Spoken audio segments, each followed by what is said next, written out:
Assalamualaikum warahmatullahi wabarakatuh. Alhamdulillahirabbil alamin. Assalatu wassalamu ala asyrafil anbiya'i wal mursalin Sayyidina Muhammadin wa ala alihi wa sahbihi ajma'in, amma ba'd. Saudaraku kaum muslimin dan muslimat di mana saja berada yang dirahmati Allah Subhanahu wa taala.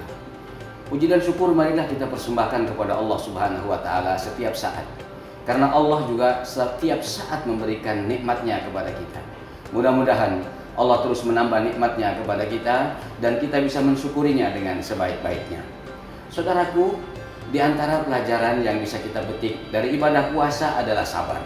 Sebelumnya kita sudah membahas tentang sabar dalam beribadah kepada Allah Subhanahu wa taala.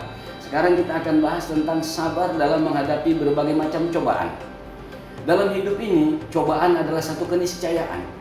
Karena itu Allah berfirman dalam Al-Quran, وَلَنَبْلُوَنَّكُمْ بِشَيْءٍ مِّنَ الْخَوْفِ وَالْجُوعِ وَنَقْصٍ مِّنَ الْأَمْوَالِ وَالْأَنْفُسِ وَالثَّمَرَاتِ وَبَشِّرِ الصَّابِرِينَ.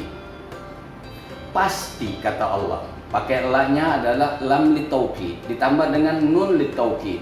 Artinya satu kepastian dalam hidup ini pasti akan menghadapi ujian dan cobaan.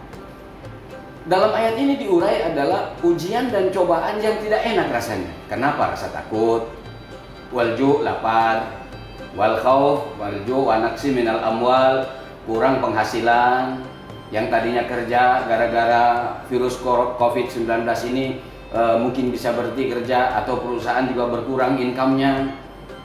Watsamarat, pertanian juga gagal dan seterusnya. Tetapi apa kata Allah? Wa basyiris sabirin. Berikan kabar gembira bagi mereka-mereka yang sabar. Sesungguhnya ketika Allah menguji, memberikan cobaan kepada kita, bisa jadi itu adalah bentuk cinta Allah kepada kita.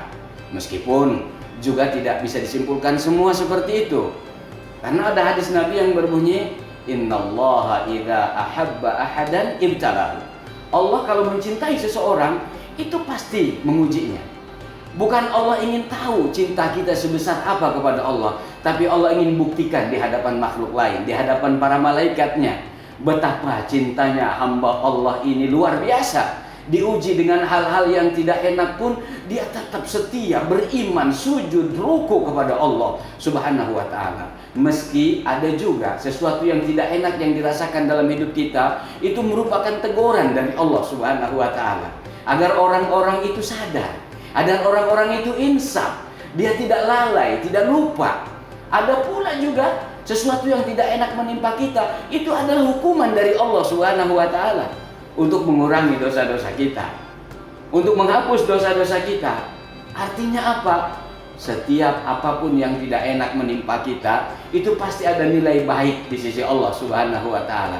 Makanya ada satu hadis yang lain, ajaban li amril mu'min. Orang mukmin itu menarik sekali keadaannya.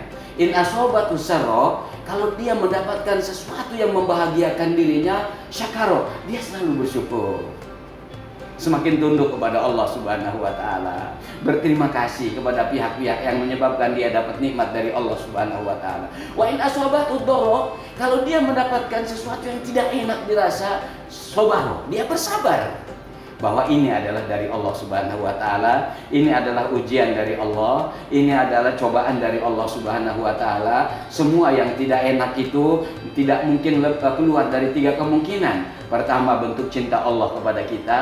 Yang kedua adalah merupakan teguran dari Allah agar kita sadar dan kita tidak lupa kepada Allah Subhanahu wa ta'ala. Yang ketiga adalah hukuman supaya terhapus. Dosa-dosa kita dihapus oleh Allah dengan hukuman itu.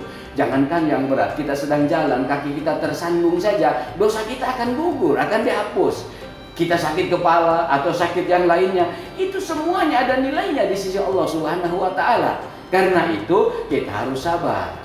Belum seberapa kalau kita bandingkan dengan cobaan yang menimpa Nabiullah Ayub alaihissalam. Pernahkah kita dengar kisahnya Nabi Ayub? Berangkat dari orang yang kaya raya, anaknya banyak. Puncak kenikmatan hidup itu anaknya banyak, hartanya banyak. Karena harta banyak, nggak punya anak pun dia tidak sempurna. Apalagi kalau anak banyak nggak punya harta, stres juga. Anak banyak, harta banyak, itu kesempurnaan, tapi diuji oleh Allah. Hartanya habis, anaknya sakit, meninggal, sampai dianya pun dikucilkan. Tapi begitu sudah mentok, kesabarannya sebagai manusia. Istrinya sudah tidak bisa lagi bekerja, diterima di luar untuk mencari nafkah. Dia harus potong rambutnya, ditukar dengan 2 bogem roti. Kemudian Allah turunkan malaikat datang kepada Nabi Ayub. Lalu diperintahkan Nabi Ayub untuk menginjakkan kakinya ke tanah. Urkud birijlik, injakkan kakimu ke tanah. Hadza mughtasalun baridun, akan keluar air mandi. Orang yang kering kerontang, yang menjijikan, begitu injakan kakinya lalu keluar air, dia mandi sembuh seperti semula. Maka begitu istrinya datang, dia bingung, tak lihat suaminya. Di pojokan ada orang sedang duduk mirip-mirip suaminya pada zaman waktu muda. Ternyata itu adalah suaminya, Nabi Ayub alaihissalam. Begitulah Allah subhanahu wa ta'ala memberikan cobaan. Pada titik tertentu Allah subhanahu wa ta'ala langsung berikan pertolongan. Jangan sedih ketika kita sedang diuji dengan sesuatu yang tidak enak. Inna ma'al usri yusra. Mudah-mudahan COVID-19 yang menimpa kita, menimpa dunia ini cepat diangkat oleh Allah subhanahu wa ta'ala. Dan kita bersabar serta berikhtiar agar kita tidak tertular, sambil terus berdoa kepada Allah subhanahu wa ta'ala. Terima kasih. Assalamualaikum warahmatullahi wabarakatuh.